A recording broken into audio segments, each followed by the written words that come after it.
राधे राधे। जगत के पालनहार भगवान श्री हरि नारायण संपूर्ण जगत का कल्याण करें, ऐसी मैं शुभकामना करती हूँ। आइए जानते हैं आज का दैनिक पंचांग। आज है 13 अक्टूबर 2024 का दिन। आश्विन मास के शुक्ल पक्ष की आज दशमी तिथि है, जो कि पिछले दिन से ही चली आ रही है। पिछले दिन वो शुरू हो गई थी सुबह 11 बजे से और वो आज सुबह 9:11 तक रहेगी और उसके बाद एकादशी तिथि लग जाएगी और 14 अक्टूबर की सुबह 6:41 पर ये तिथि इसका संपूर्ण हो जाएगी। तो इसलिए आज के दिन जो ये एकादशी का जो व्रत है, ये पापाकुंशा एकादशी का व्रत है आज के दिन। इस दिन भगवान पद्यनाथ की पूजा की जाती है, भगवान श्री हरि विष्णु के ही पद्य स्वरूप की। इस व्रत को रखने से भगवान श्री विष्णु जी की पूजा अर्चना से समस्त पापों का नाश होता है। इस व्रत को गृहस्थी लोग 13 अक्टूबर को और वैष्णव संप्रदाय 14 अक्टूबर को इस पापाकुंशा एकादशी व्रत को रखेंगे और इस एकादशी व्रत का जो पारण होगा वो 13 अक्टूबर को गृहस्थी जो लोग साधक व्रत को रख रहे हैं वो इसका पारण 14 अक्टूबर को दोपहर 1:16 से 3:46 तक इस व्रत का पारण कर सकते हैं। और वहीं वैष्णव संप्रदाय के साधक 15 अक्टूबर को सुबह 6:22 से 8:40 तक इस व्रत के पारण को कर सकते हैं।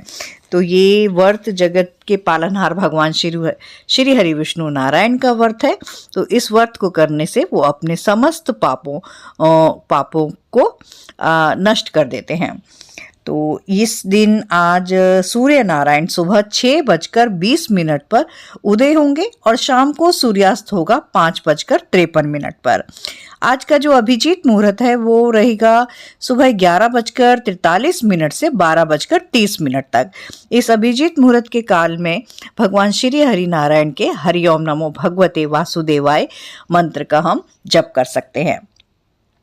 आज का जो राहु काल है वो रहेगा दोपहर 4:26 से 5:53 तक। तो इस राहु काल में हमें अपना कोई भी शुभ काम प्रारंभ नहीं करना चाहिए। योगों में आज है शूल योग।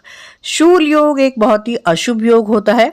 इस योग में वैसे तो कोई भी कार्य कभी भी सफल पूर्ण होता ही नहीं है और अगर किसी तरह से वो कार्य पूर्ण हो भी जाता है तो भी उस काम में इस तरह की अड़चने, इस तरह की पीड़ा रहती है कि वो हृदय में शूल की तरह उस नक्षत्र के नाम के अनुरूप, योग के नाम के अनुरूप फल देता रहता है। आज नक्षत्रों में चंद्रदेव गोचर कर रहे हैं धनिष्ठा नक्षत्र में। धनिष्ठा नक्षत्र भगवान मंगल देव का नक्षत्र है। तो जिन किन्हीं का भी धनिष्ठा नक्षत्र अति मित्र नक्षत्र है वो आज के दिन इस नक्षत्र की ऊर्जाओं के साथ जुड़ें। कैसे? भगवान मंगल देव के मंत्रों की चैंटिंग करके, हनुमान जी की पूजा अर्चना करके, मंगलवार को मंदिर जाकर उनका दर्शन करने से, हनुमान चालीसा का पाठ करने से। इस नक्षत्र के जो देवता हैं वो हैं अष्टवसु। तो इन्हें ओम अष्टवसुभ्यो नमः का जप करना चाहिए। ओम अष्टवसु देवाय नमः का भी इस तरह से भी ये जप कर सकते हैं।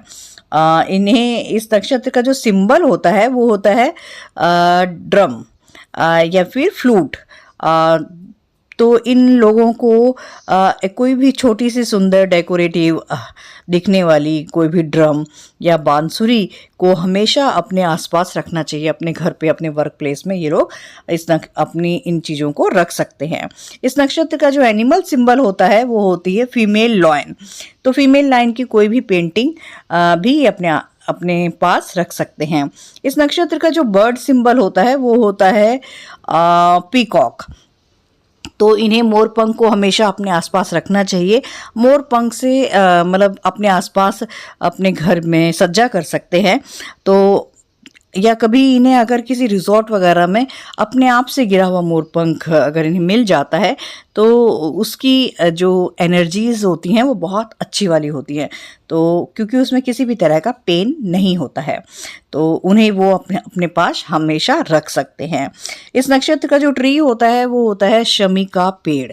तो इन्हें आज के दिन शमी के पेड़ को लगाना चाहिए, उसे जल देना चाहिए, उसे नर्चर करना चाहिए, उस वृक्ष की सेवा करनी चाहिए और उसके आसपास बैठना चाहिए, अपना टाइम स्पेंड करना चाहिए, बातें करनी चाहिए।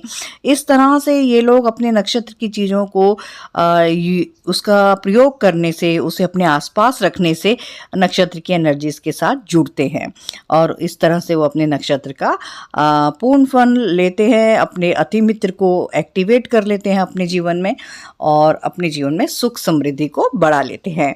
Thank you. राधे राधे।